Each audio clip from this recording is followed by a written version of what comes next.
They laughed when I walked in, not everyone, just enough of them. A low murmur of chuckles, a tide of raised brows, and sly whispers that spread through the sophisticated crowd of the Grand Moscow Plaza like an oil slick just waiting for a spark. I stood at the entrance to the vast ballroom, its ornate chandelier glittering.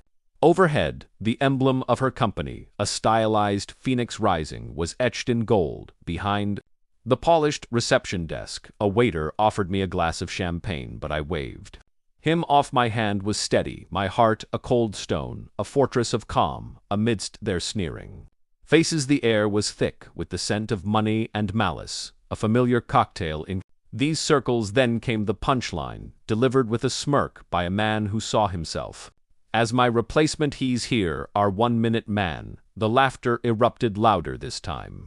A chorus of derision. A young woman from the public relations department choked on her drink and had to be patted on the back, her face turning a vivid scarlet, and then, with perfect timing, he made his grand entrance, a creature of habit and arrogance. The man who was once a junior accountant in my firm before Mia poached him and made him her creative director. Tan and impeccably dressed in a suit that cost more than his entire annual salary. He had that self-satisfied look of a man who believed his expensive cologne was a substitute for integrity. He didn't even acknowledge my presence when he spoke to the security guard, his voice dripping with condescension. "Get this useless man out of here." Security. I didn't flinch. I simply met her eyes. My wife, Mia. Her champagne glass was frozen mid-air, her face a canvas of guilt that she was desperately trying to paint over with a smirk. I committed her expression to memory, the subtle twitch of her lips, the way her eyes darted away, unable to meet mine. I walked out without a single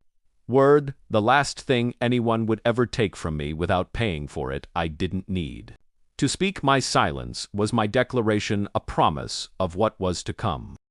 It wasn't always this way. I met Mia at the age of 27 in the bustling tech hub of Seattle at a startup I had recently invested in. She was a recent graduate, a firecracker of intelligence and ambition, and she had a knack for making you feel completely seen and understood. I was building my third company, a high-tech firm that dealt in data analytics, and she brought a vibrancy, a brilliant chaos to my otherwise black-and-white world. We built everything together. We traveled to the Amalfi Coast and had dinners over spreadsheets. She called them our dream sessions, our blueprint for the future. When we married, I gave her 40% of my company shares. It was a symbol of my trust, the ultimate seal of our partnership.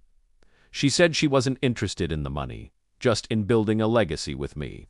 And like a fool in love, I believed her completely.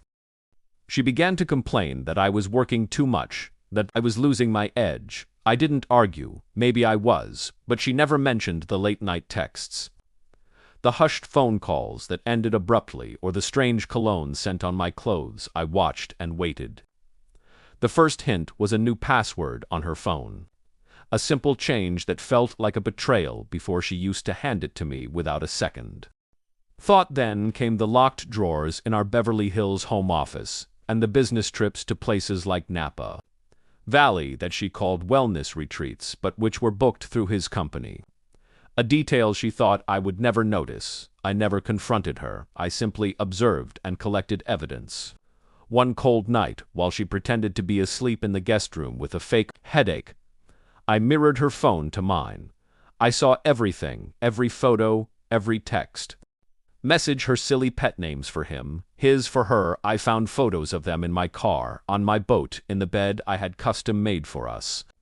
A chilling numbness spread through my chest, but my mind became razor-sharp, focused on the task at hand. Over the next 6 months, I prepared my grand finale. I secretly transferred the ownership of our joint assets into new holding companies, and froze all the upcoming payments for her company's credit cards. She was too preoccupied. Message, her silly pet names for him, his for her. I found photos of them in my car, on my boat, in the bed I had custom made for us. A chilling numbness spread through my chest, but my mind became razor-sharp, focused on the task at hand. Over the next 6 months, I prepared my grand finale.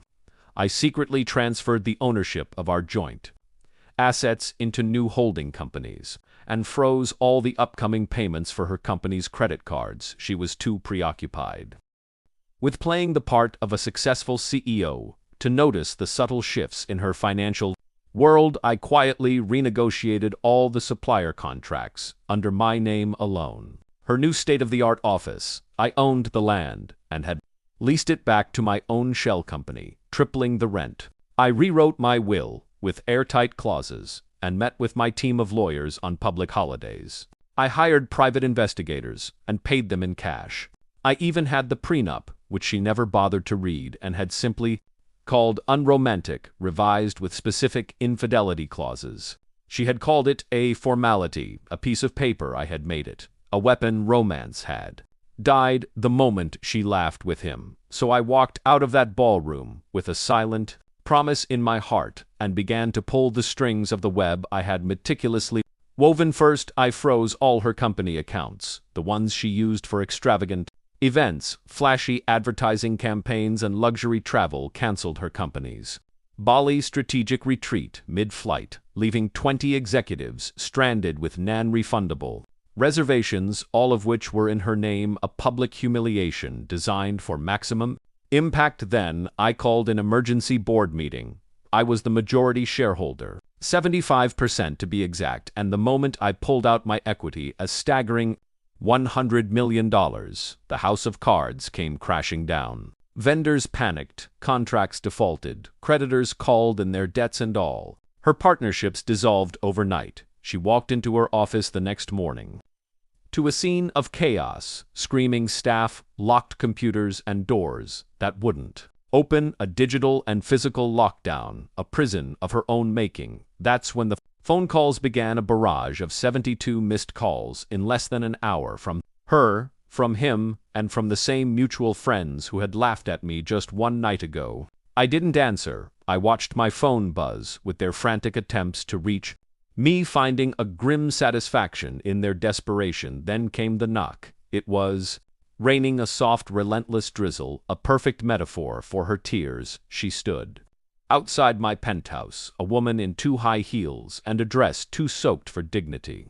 Her hair was matted with rain, her mascara streaming down her cheeks. She wasn't a powerful CEO anymore, just a woman who had just realized the ground beneath her had been paper thin all along. Why, she asked, her voice a broken whisper.